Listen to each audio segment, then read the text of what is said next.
കൊന്നും ലക്ഷ്യങ്ങളെ കടിച്ചുകുടഞ്ഞും തെരുവുനായ്ക്കൾ രാജ്യം നിറഞ്ഞിട്ടും അനങ്ങാതിരുന്ന ലോക ഗുരുക്കന്മാരും ഒന്നാം നമ്പറുകാരും ഇനിയെങ്കിലും പണിയെടുക്കണം.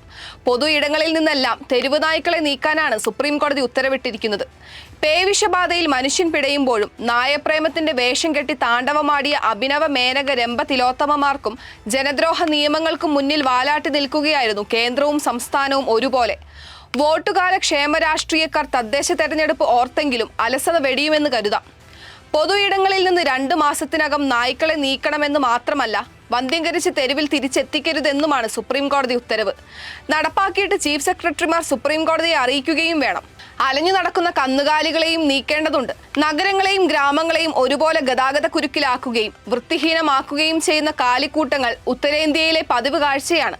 സ്ഥാപിത കാഴ്ചപ്പാടുകൾ പരിഷ്കൃത ലോകത്തെ എങ്ങനെയാണ് നിശ്ചലമാക്കുന്നത് എന്നതിന്റെ ഉദാഹരണമാണ് നമ്മുടെ പൊതു ഇടങ്ങൾ. ഭരണാധികാരികൾക്ക് ലോകം ചുറ്റി കൊതി തീർന്നിട്ടില്ലെങ്കിലും വിദേശങ്ങളിലെ ശുചിത്വവും ജനാധിപത്യ രാജ്യങ്ങളിലെ സമാധാനപൂർണമായ ജീവിതവുമൊന്നും അവരുടെ രാഷ്ട്രീയ അന്ധതകളിലേക്ക് വെളിച്ചം വീശുന്നില്ല.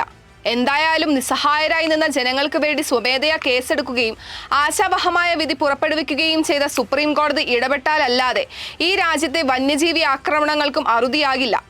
വിവിധ കണക്കുകൾ പ്രകാരം 5 മുതൽ 6 കോടി നായ്ക്കളെങ്കിലും രാജ്യമൊട്ടാകെ അലയുന്നുണ്ട്. കേന്ദ്ര മൃഗസംരക്ഷണ മന്ത്രി ലോക്സഭയിൽ വെച്ച കണക്കനുസരിച്ച് കഴിഞ്ഞ വർഷം 37,15,713 പേരെയാണ് തെരുവുനായ കടിച്ചത്. ഇക്കൊല്ലം ആദ്യത്തെ 4 മാസത്തിനിടെ കേരളത്തിൽ 1.5 ലക്ഷത്തിലധികം പേരെ നായ കടിച്ചു. കേന്ദ്രം സംസ്ഥാനത്തെയും സംസ്ഥാനം കേന്ദ്രത്തെയും പഴിപറഞ്ഞ് ഈ വിഷയത്തെ പതിറ്റാണ്ടുകളായി രാജ്യത്തിന്റെ ഒഴിയാബാധയാക്കി. നായ്ക്കളെ നിയന്ത്രിക്കാൻ വന്ധ്യംകരണം മതിയെന്ന അപ്രായോഗിക ചിന്തയുടെ ഫലമായിരുന്നു ABC പദ്ധതി. നിയമം 25 കൊല്ലം പിന്നിട്ടു. കോടികൾ പൊടിച്ചെങ്കിലും പ്രശ്നം കൂടുതൽ ഗുരുതരമായി കൊണ്ടിരുന്നു. അനിയന്ത്രിതമായി പെരുകിയ തെരുവുനായ്ക്കളെ ABC പദ്ധതി കൊണ്ട് അടുത്ത കാലത്തൊന്നും നിയന്ത്രിക്കാനാവില്ലെന്നും നശിപ്പിക്കണമെന്നും ഇന്ത്യൻ വെറ്റിനറി അസോസിയേഷൻ കേരള ഘടകം പറഞ്ഞത് ഇക്കഴിഞ്ഞ മെയിലാണ്. നായ്ക്കളും കന്നുകാലികളും നിറഞ്ഞ തെരുവുകളെ നിലനിർത്തിക്കൊണ്ട് വൃത്തിയും വെടിപ്പുമുള്ള സ്വച്ഛ ഭാരതം കെട്ടിപ്പടുക്കാനാണ് പ്രധാനമന്ത്രി ഇറങ്ങി പുറപ്പെട്ടിരിക്കുന്നത്. ഡൽഹിയിലെ തെരുവുനായ്ക്കളെ കൂട്ടിലടയ്ക്കാൻ കഴിഞ്ഞ ഓഗസ്റ്റിൽ സുപ്രീം കോടതി ഉത്തരവിട്ടപ്പോൾ പതിറ്റാണ്ടുകളായി നാം പിന്തുടരുന്ന മാനുഷികവും ശാസ്ത്രീയവുമായ സമീപനങ്ങളിൽ നിന്നുള്ള പിന്മാറ്റമായിരിക്കും ഇതെന്നും തെരുവുനായ്ക്കളെ പിടികൂടി മാറ്റുന്നത് ക്രൂരമാണെന്നുമാണ് പ്രതിപക്ഷ നേതാവ് രാഹുൽ ഗാന്ധി എക്സിൽ കുറിച്ചത്.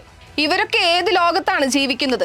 സമ്പന്നരുടെയും പരിസ്ഥിതിവാദം ഫാഷനാക്കിയവരുടെയും നേതാക്കളുടെയും ഒക്കെ ഉറ്റവരൊന്നും പേവിഷബാധ സെല്ലുകളിൽ നരകിക്കില്ല.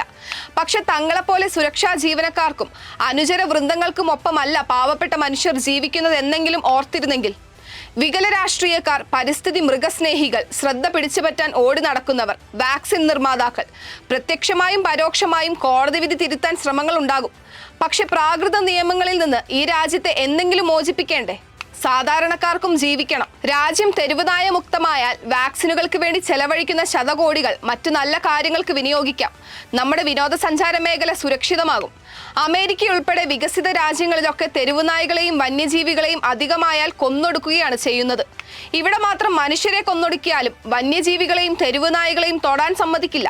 തെരുവുനായകൾ, കന്നുകാലികൾ, വന്യജീവികൾ, ഒന്നെങ്കിൽ അവയെ മാറ്റുക, അല്ലെങ്കിൽ ജന്തുസ്ഥാന്റെ രാഷ്ട്രീയ മുതലാളിമാരെ നിങ്ങൾ ഈ ജനതയെ സംരക്ഷണ കേന്ദ്രങ്ങളിൽ അടയ്ക്കുക.